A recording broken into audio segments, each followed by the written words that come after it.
Narito ang ulo ng mga balita sa mga oras na ito. Pangulong Ferdinand R. Marcos Jr. at German President Frank-Walter Steinmeier nagkasundo sa pagpapanatili ng kaayusan sa ilalim ng pandaigdigang batas. Mga naapektuhan ng lindol sa Zamboanga City nakatanggap ng 15 million pesos na ayuda mula sa Office of the President. Government Service Insurance System maglulunsad ng bagong scholarship program para sa mga STEM student ng kanilang mga aktibong miyembro.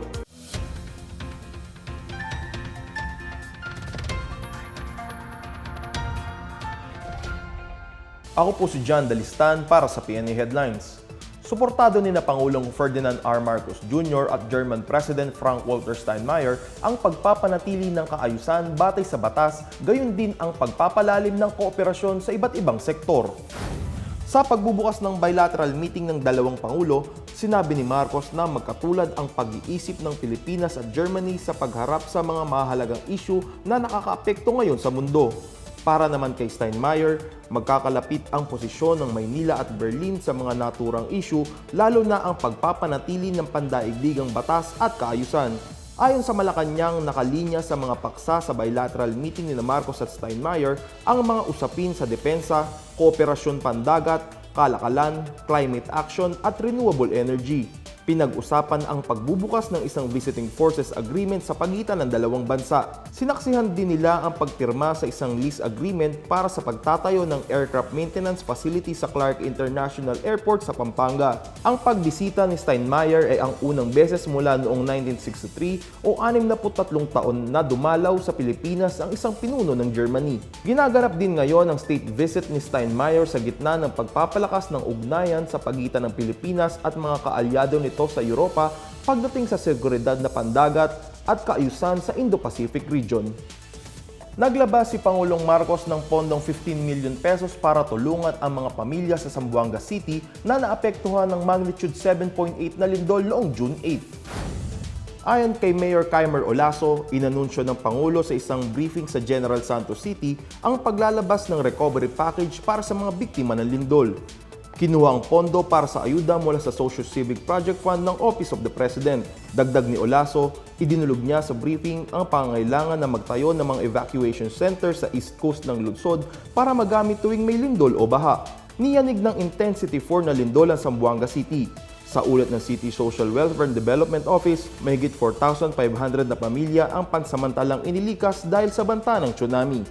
Nag-alok naman ang bansang Japan ng dagdag na suporta mula sa mga satellite nito bilang tugon sa epekto ng lindol sa Mindanao. Ayon sa Embahada ng Japan sa Pilipinas, mula noong June 9 ay nagbabahagi na ang Japan Aerospace Exploration Agency o JAXA ng satellite imagery ng mga lugar sa Southern Mindanao na napinsalan ng mga pagyanig. Tiniyak ng embahada na patuloy ang pag-alalay ng Japan sa mga hakbang upang makabangon ng mga biktima ng kalamidad. Maglulunsad ngayong buwan ang Government Service Insurance System o GSIS ng isang subsidy program para sa mga anak ng kanilang mga aktibong miyembro na kumukuha ng kurso sa kolehiyo sa larangan ng Science, Technology, Engineering, and Mathematics o STEM. Sa ilalim ng GSIS Subsidy for STEM program, magbibigay ng 15,000 pesos sa bawat kwalipikadong scholar kada academic year upang makatulong sa mga gastusin nila sa pag-aaral. Sinabi ng ahensya na bukas ang programa para sa mga anak ng aktibong miyembro na may permanenteng trabaho, salary grade 15 pababa, at updated na hulog sa premium sa huling 3 buwan.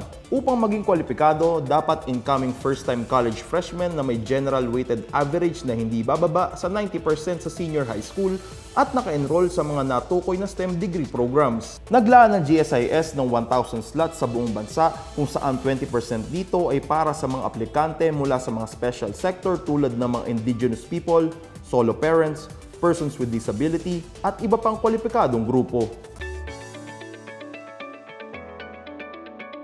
At sa balitang pangkalakalan, umaasa ang Department of Energy na magpapatuloy ang pagbaba ng presyo ng langis kasunod ng initial peace deal sa pagitan ng United States at Iran na nakatakdang pirmahan ngayong linggo.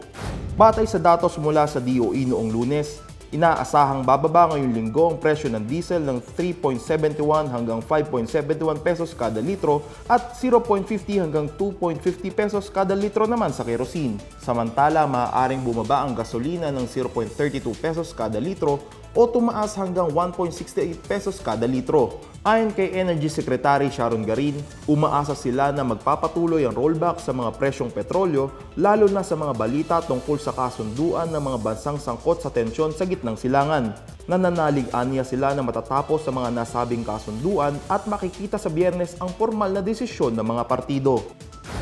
Samantala, inaprubahan ng Department of Agrarian Reform ang 30 million pesos Serongan Pangandaw Farm to Market Road Project sa bayan ng Manukan, lalawigan ng Zamboanga del Norte. Matapos ang huling inspeksyon at verifikasyon ng DAR kasama ang Commission on Audit at Department of Public Works and Highways, nakatakda ng ipatupad ang nasabing proyekto. Inaasahang magbibigay ito ng mas ligtas at mas mabilis na daan upang madala ng mga magsasaka ang kanilang ani sa mga pamilihan. Kabilang sa mga produkto sa lugar ay ang niyog, mais, palay, mangga, saging, goma, kakao at gulay. Ayon kay DAR Secretary Conrado Estrella III, mahalaga ang farm-to-market road sa pagbawas ng gastos sa transportasyon, pagpapabilis ng galaw ng mga produktong agrikultural at pagtaas ng kita ng mga magsasaka. At yan ang pinakabago at pinakamainit na balita sa mga oras na ito, hatid sa inyo na PNA Headlines. Para sa iba pang mga balita at informasyon, bisitahin lamang ang aming website pna.gov.ph o ang aming Facebook at X account na Philippine News Agency.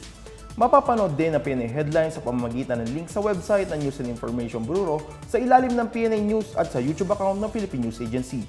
Ako po si John Dalistan at ito ang PNA Headlines, naghahatid ng mga balitang nagbubuklod sa bagong Pilipinas.